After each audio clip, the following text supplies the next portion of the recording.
Olá, sejam bem-vindos e bem-vindas ao componente curricular Sociologia. Eu sou o professor Dário Pinheiro e vou ficar com vocês nesta aula de número 5, que é justamente a nossa revisão e avaliação. Vamos iniciar a nossa revisão.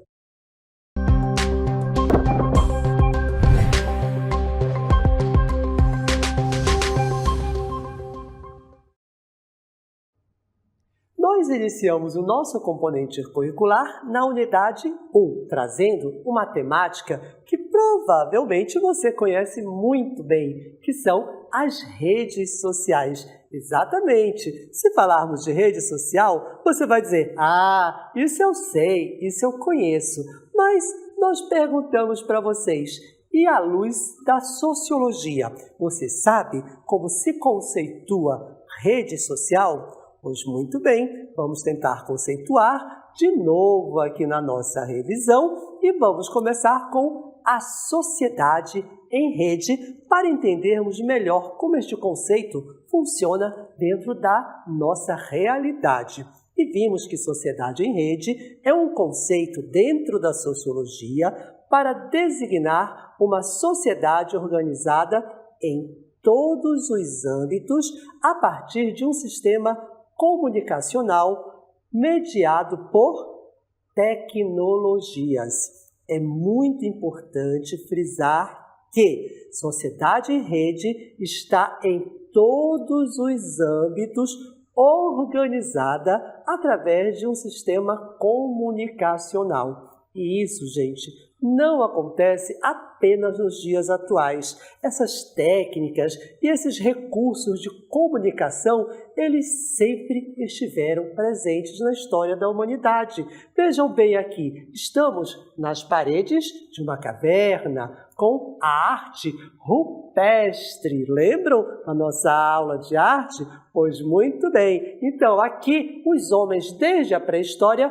já fazem uma comunicação. Isso acontecia através dessas pinturas nas paredes das cavernas. Mas o tempo foi passando, as técnicas foram mudando e chegamos aos dias atuais. E hoje, gente, o mundo está assim, se comunicando rapidamente por ondas magnéticas, por outras tecnologias que também fazem com que os homens se comuniquem. Por isso, sociedade em rede, ela opera com a lógica da economia e dos fatores de produção interligados em escala mundial, possibilitada por inovações tecnológicas, como, por exemplo, microprocessador, a comunicação por satélite, a rede mundial de computadores, que é a internet, a fibra ótica e etc. E olha que interessante,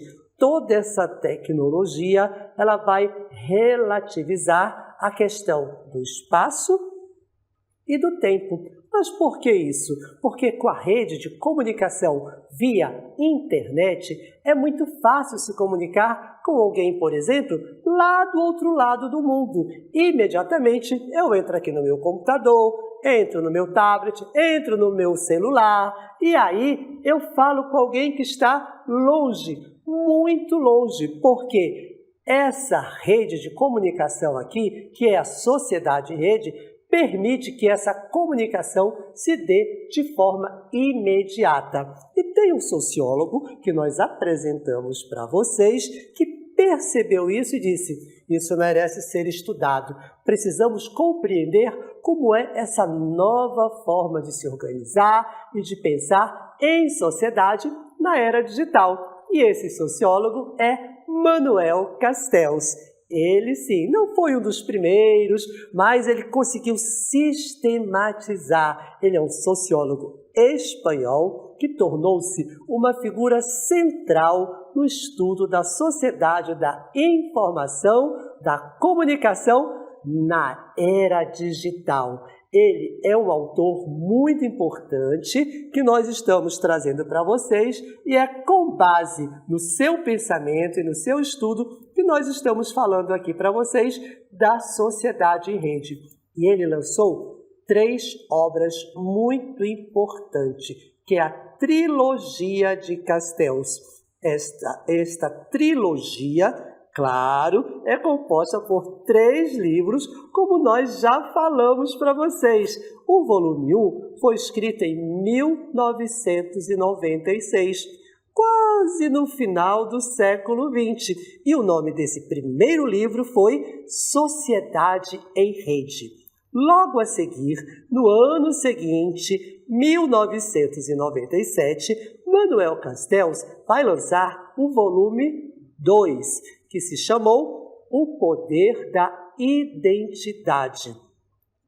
Logo a seguir, no ano de 1998, ele lança o 3º volume, que se chamou O Fim do Milênio. Este livro, O Fim do Milênio, ele vai analisar alguns dos principais conflitos e transformações sociais no final do século XX. Percebam que Manuel Castells, através da sociologia, já vislumbrava transformações significativas na sociedade. E esse livro é a base para entendermos a sociedade em rede de acordo com a percepção de Manuel Castells. E ele traz aí para nós algumas características dessa sociedade em rede segundo a sua percepção. A primeira é que forma uma estrutura global. Todo mundo será envolvido na sociedade em rede, porque há um fluxo muito grande de informações. Terceiro, vai redefinir o poder, exatamente como o espaço e o tempo. Eles têm outra percepção a partir dessa fluidez da informação. O espaço e o poder vão ter que ser redefinidos, causando identidade e transformação social. Sim, os grupos começarão a fortalecer as suas questões identitárias, porque há uma flexibilidade e uma adaptabilidade muito grande dentro desta sociedade em rede na era digital. Manuel Castells já percebe tudo isso, mas ele vai dizer, existem alguns desafios e vai aumentar as desigualdades entre as pessoas. Porque quem não tem a rede de internet pode ficar fora. Podemos ver isso no gráfico aqui no nosso tablet. Olha aqui, temos um tablet para vocês com o seguinte gráfico. Olha aí, nesta bolinha vermelha que representa 8 bilhões. É muita gente, a população do globo. E desses 8 bilhões, 5 bilhões e 600 milhões possuem o quê? Um telefone móvel, possuem um celular. E destes que possuem celular, sabe quantos usam a internet? Quase a mesma quantidade, 5 bilhões e 351 milhões. É muita gente. E dessas pessoas, quantos usam a rede social? Olha aqui, vou até aumentar para vocês. 5 bilhões e 4 milhões, ou seja, 62,3% da população mundial. Mais da metade, gente. Então, é muita gente na sociedade em rede e usando a internet. E como essas pessoas se comportam? Fica essa pergunta. Como essas pessoas se comportam nas redes sociais? Uma das principais características do comportamento nas redes sociais é a busca por reconhecimento e validação. As pessoas desejam ser vistas, ouvidas, apreciadas pelos outros. Isso mesmo, a grande maioria quer isso, ver, ser visto, ser apreciado. Mas isso, gente, leva a uma busca constante por curtidas, comentários e compartilhamentos em suas postagens, trazendo, consequentemente, uma ansiedade. É um ponto aí que nós comentamos em nossas aulas e que agora vamos reforçar. Essa questão da ansiedade, eu quero que me vejam, eu quero que curtam as minhas mensagens, as minhas imagens. Então, essa é uma questão ainda que deve ser estudada. Por isso é que nós vamos trazer aqui para vocês apenas algumas dicas. Claro, não são regras postas, mas para você refletir a respeito de como eu devo me comportar nas redes sociais. E aí eu trago para vocês a seguinte pergunta: como se comportar no meio digital? Mais uma vez eu repito que são apenas dicas para você refletir. Vamos lá? Olha aí, estamos aqui no espaço com muitos computadores. Olha, aqui atrás de cada computador pode ter uma pessoa diferente que estão conversando entre si, mas não se conhecem fisicamente. É por isso que nós trouxemos aí algumas dicas para vocês durante as nossas aulas, que vamos pedir para você prestar bastante atenção mais uma vez. E se for o caso, registrem de novo. A primeira dica foi separar o pessoal do profissional. Isso mesmo, uma coisa é o lado pessoal, outra coisa é o lado profissional. Essas duas esferas não devem ser misturadas, porque pode trazer problemas para vocês. A segunda dica foi: tenha cuidado com fotos. Umas fotos têm, digamos assim, um conteúdo que não deve ser visto, digamos, por todos, mas sim por determinadas pessoas, ou só membros da família, ou só amigos muito próximos, e assim sucessivamente. Por isso, muito cuidado com as fotos. Nós falamos também para você não fazer da sua rede social um reality show. Ou seja, a todo minuto, a todo segundo, eu fotografo, eu vou ali, eu subo, eu desço, vou ao mercado, vou ao banho, por exemplo, tiro foto e toda hora tudo. Não, isso não deve acontecer. Selecione o conteúdo. A dica número 4 que nós trouxemos para vocês, qual foi? Tenha cuidado com a linguagem utilizada. Não fale de qualquer jeito. Falar com um amigo, eu posso falar de uma maneira informal, mas se eu converso com uma empresa, eu já tenho que usar uma linguagem adequada. Por isso, muito cuidado com a linguagem. Não se envolva em polêmicas ou discussões. É claro que você pode e deve mostrar o seu ponto de vista, mostrar o seu conhecimento acerca de determinados assuntos, promovendo um diálogo saudável, uma troca de ideias salutar, que vai acrescentar e não causar uma polêmica ou uma discussão. Se você vê que lá com quem você estiver dialogando está assim, saindo um pouquinho desta medida do diálogo, você tem que ter cuidado para também fazer essa saída. Portanto, não se envolva em discussões ou polêmica. E a sexta sugestão ou dica foi: pense 2 vezes antes de postar algo. Qualquer comentário, qualquer foto, qualquer imagem. Olhe, reolhe. É para esse grupo? É para aquele grupo? Precisa melhorar? Isso sim? Isso não? Pense sempre 2 vezes. São algumas dicas aí que você pode já levar para o seu dia a dia.